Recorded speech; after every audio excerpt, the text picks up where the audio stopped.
আসসালামু আলাইকুম, সবাই কেমন আছেন? আশা করি সবাই ভালো আছেন। আমি মাসুম বিল্লাহ, নিজমি ক্রয় বিক্রয় মডার্ন কুমিল্লা সেন্টার থেকে। গত পর্বে আমি আলোচনা করেছি এসএ বাই ভিএস এর এই খতিয়ানের পার্থক্য কি। তা আজকে যে বিষয়টি নিয়ে আমি হাজির হয়েছি সেটি হচ্ছে যে আরএস খতিয়ান বাংলাদেশের একটি শক্ত খতিয়ান। মোটামুটি এটাকে বলা হয় কাগজপত্রের মাদার অফ প্রপার্টি। এই খতিয়ানটি তো যাই হোক, কথা না বাড়িয়ে আজকে চলে যাব মূল পর্বে। আরএস অর্থাৎ আরএস ফর্সা ও খতিয়ান। তো ফর্সা এবং খতিয়ানের মাঝে আর একটি পার্থক্য আছে, সেটি আরেকদিন আলোচনা করব। তো আজকে আলোচনা করার উদ্দেশ্য হচ্ছে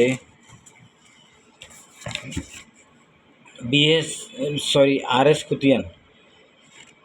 সিএস জরিপ সম্পূর্ণ হওয়ার সুদীর্ঘ 50 বছর পর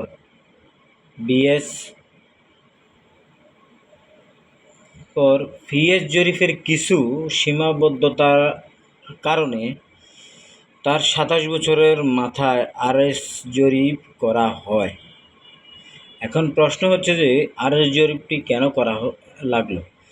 এসএ জরিপের পর অর্থাৎ ভিএসের পর 1965 সালে রাজশাহী হতে শুরু হওয়া 1968 হতে 1980-র মধ্যে সমাপ্ত জরিপকে আরএস-2 বলে। উভয় জরিপে প্রস্তুত খতিয়ানকে আরএস খতিয়ান বলে, যা 1966 থেকে 1972 সালের মধ্যে এই জরিপ করা হয়। জমির মালিক এবং দখলদার ইত্যাদি হালনাগাদ করার নেপথ্যে এই জরিপ সম্পূর্ণ করা হয়। পূর্বে ও ভুল ত্রুটি সংশোধনের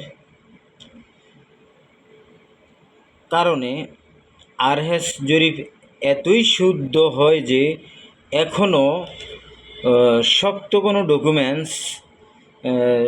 কোনো ডকুমেন্টস দিয়ে লড়তে হলে আদালতে আরএসের কাছে আসতে হয়।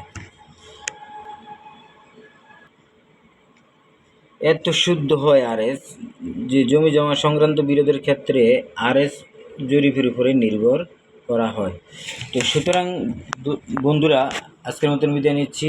আসসালামু আলাইকুম, ভালো থাকবেন, সুস্থ থাকবেন। আসসালামু আলাইকুম।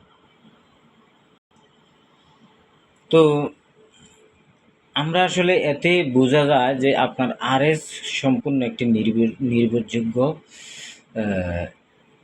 খতিয়ান। তো অবশ্যই আপনারা অদূর ভবিষ্যতে দেখে শুনে আরএসকে অবশ্যই মূল্যায়ন করে করবেন। সিএস পেলে তো ভালো, আর যদি না পায় আরএস থেকে অ্যাটলিস্ট জায়গাটা মিলিয়ে নেবেন। তো আজকের মতন বিদায় নিচ্ছি।